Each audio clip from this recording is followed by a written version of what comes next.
Mag-iisang taon na mula nung nag-stop ako mag-upload ng mga covers, and mag-iisang taon na rin mula nung nag-stop akong tumugtog.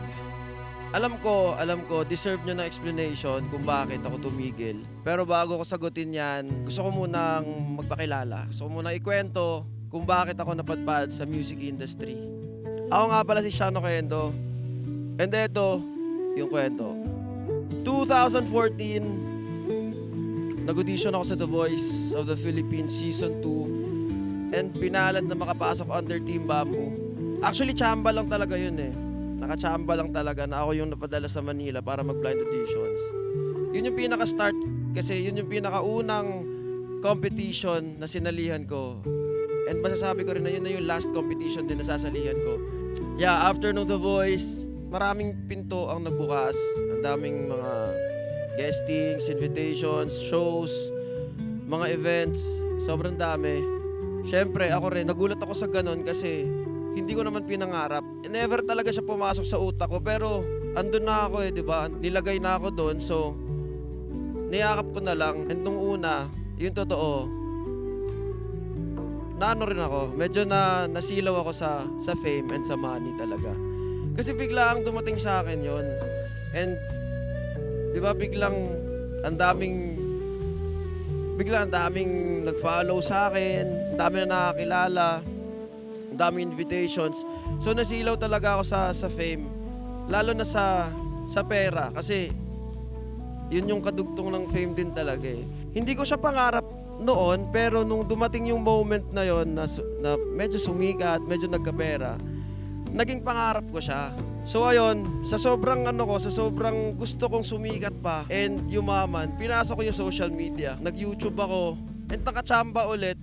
First video pa lang na in-upload ko, nag-viral siya. So doon na talaga nag-umpisa yon. Doon na talaga, mas nakilala pa ako. May income yung YouTube, so mas, alam mo yon, mas may pera na rin kahit pa paano. And na-addict ako doon. Na-addict ako sa paggawa ng covers kasi nga medyo madali lang talagang kumita. Medyo madali yung pera doon sa covers talaga. Kaya ayun, halos everyday ako nag-upload ng mga videos, mga covers sa YouTube. Halos everyday yan, ilang years yan. Tumataas ang views. Lumalaki rin ng lumalaki yung revenue, yung income ko sa YouTube. Hanggang sa mas marami na yung nag-i-invite sa akin, mas malalaking events, mas malalaking stage, mas maliliwanag na ilaw, mas madaming tao. Mas ako doon, parang mas na-hook ako sa ginagawa ko dahil doon sa fame nga and sa money. Pero eto na yon, nandito na tayo sa part na parang eto na yung rason kung bakit ako tumigil sa paggawa ng cover and sa pagtugtog. Dumating yung point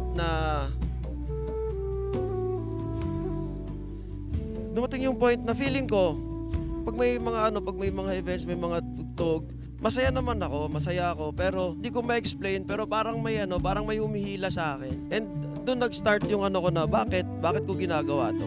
Doon na pumasok yung question sa utak ko. Bakit ako tumutugtog? Nung tumagal ako sa music industry, habang tumutugtog ako, mas nakikilala ko yung sarili ko. And habang kumakanta ako, iba na yung nararamdaman ko, man. Parang habang tumataas yung experience ko sa music talaga, sa pagtugtog sa stage, parang mas nararamdaman ko na rin yung mga tao talaga habang kumakanta ako. Nagko-connect na. And doon ko talaga nasabi na yung music pala talaga hindi siya music lang. Sobrang powerful niya. Sobrang powerful ng music talaga na parang kaya mong kaya mong kausapin yung mga tao gamit lang yung musika. Kaya mong iparamdam sa kanila yung gusto mong iparamdam gamit yung musika. Kaya doon ko na talaga na hindi na siya about hindi na siya about fame or about money talaga. May parang mas malalim na reason kung bakit ko siya ginagawa. And doon ko na-realize din na parang, para sa akin lang to Hindi ko to inaano sa lahat ng mga musicians. Pero para sa akin, doon ko na-realize talaga na parang yung music, hindi siya music lang hindi siya kanta lang, hindi siya parang for business, hindi siya for pera-pera. Kaya parang, para sa akin, parang nawala yung pagkasilaw ko sa fame and sa money nung medyo lumalim yung pagkaintindi ko sa music. Kaya doon na nag-start talaga na parang naglalaylo na ako, parang nagigilty ako na ginagamit ko yung music para kumita. Nag-start ako doon para kumita, para sumikat. Pero nag-iba yung parang nag-iba yung direction ko sa music. Kaya ako tinigil kasi nagigilty ako. Yun talaga yung pinakarason kung bakit ako tumigil sa music. Pero yung journey ko sa music, sobrang masayang part din ng buhay ko yon, yung music na yon. Sobrang thankful ko din na nangyari yon, na nakilala ko ang musika. Sobrang thankful ako sa mga naging part din ng music journey ko. Sobrang thankful ako sa lahat, sa mga naging nakasama ko sa banda. Sobrang thankful ako. Pero ngayon talaga, nag-iba yung pananaw ko sa music, nag-iba yung direction, kaya ako nag-stop. Actually, para klaro, hindi naman talaga ako nag-stop sa music. Nag-stop lang ako sa pagtugtog. Yun na yun. Kasi yung music, hindi na mawawala sa akin yan. Nandito lagi yan, yung music. Hindi mawawala. Dala-dala ko yan lagi. Kahit saan man kami mapunta, dala-dala ko yung music. Pero ngayon, nag-iba lang yung rhythm ng buhay ko. Mas gusto ko lang na mas may purpose yung mga ginagawa ko ngayon. Di tulad noon na gusto ko lang kumita, gusto ko lang sumikat. Ngayon, gusto ko mas may purpose yung mga ginagawa ko. So, tumigil ako sa pagtugtog, tumigil ako sa paggamit sa music para kumita.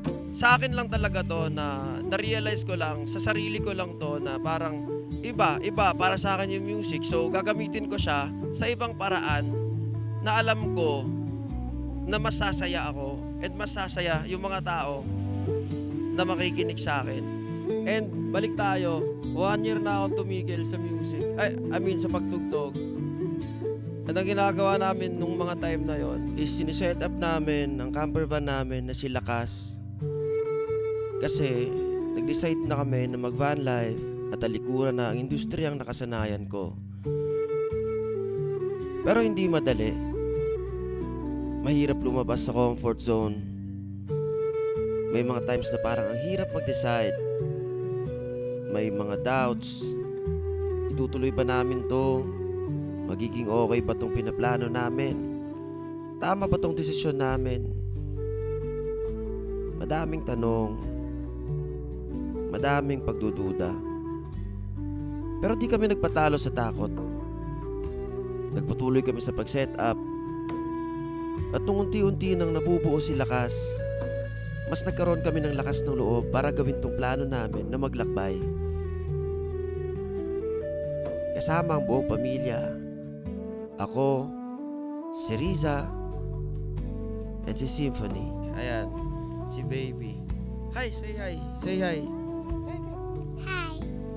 Ito na yung bagong rhythm ng buhay namin.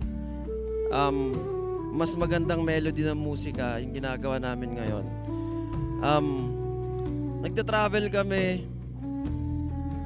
Kasi sa totoo lang, matagal na namin pangarap to. Wala pa si Baby, nangarap na kami ni Riza na gawin to.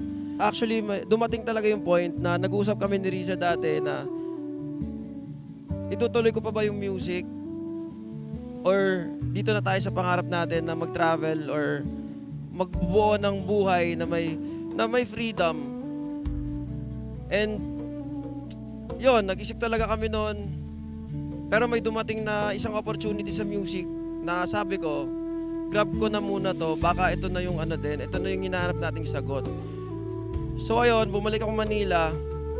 Okay naman yung nangyari, pero ayun, dumating din talaga sa point na parang, yun na nga, nawalan ako ng gana dahil nga, puro pera yung iniisip ng industry. So, 2024, nag-decide na kami na gawin na yung pangarap namin talaga. Kasi,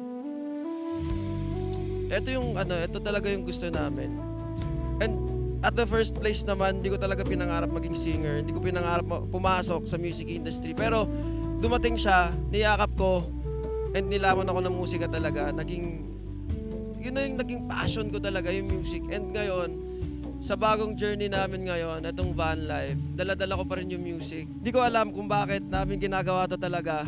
Pero kasi may gusto akong, hindi ko alam, hindi ko ma-explain din, pero may hinahanap ako na hindi ko alam kung ano yung hinahanap ko. Kaya siguro namin ginagawa to. And sa ilang months na namin na nag-iikot, parang naging clear yung vision kung ano yung hinahanap ko. Unti-unti siyang nabubuo. Pero hindi ko pa sasabihin kung ano yon. Abangan nyo. Kasi maganda yung mangyayari. Hindi rin namin alam kung ano yung mga mangyayari talaga. Pero alam ko, sobrang ganda ng mga mangyayari. Kaya abangan nyo and samahan nyo kami sa journey namin na to. Sabay-sabay natin tuklasin kung ano man yung hiwaga na hinahanap namin. Baka kayo rin, di ba, may hinahanap kayo na hindi nyo alam kung ano yon, and dito nyo malalaman. And dito nyo rin mahanap kung ano yung hinahanap nyo talaga. Sa mga subscribers ko dati pa, at sa mga followers, alam ko, nag-subscribe kayo, nag-follow kayo dahil sa music. And syempre, ngayon na tumigil ako sa music, alam ko maraming nag-unsubscribe, maraming nag-unfollow. Nakikita ko sa Facebook page, bumababa yung followers, and okay lang. Alam ko na yun yung gagawin nyo kasi unang-una, nag-follow kayo dahil sa music, hindi dahil sa buhay ko. Yeah, yun lang. Thank you pa rin kahit umalis na kayo sa page ko or sa channel. Maraming salamat pa rin sa inyong lahat. And sa mga nagstay, marami din talaga ang nagstay. Ayan, sobrang thankful namin sa inyong lahat, sa mga nagstay, and sa mga balak pang magstay. Maraming salamat. And sana, marami tayong matutunan dito sa mga ginagawa namin ngayon. And sa mga bagong subscribers ngayon, mga bagong followers, and sa mga nagstay na rin, welcome sa bagong journey ng buhay namin. Welcome sa totoong buhay namin. Kita-kits! Whoa.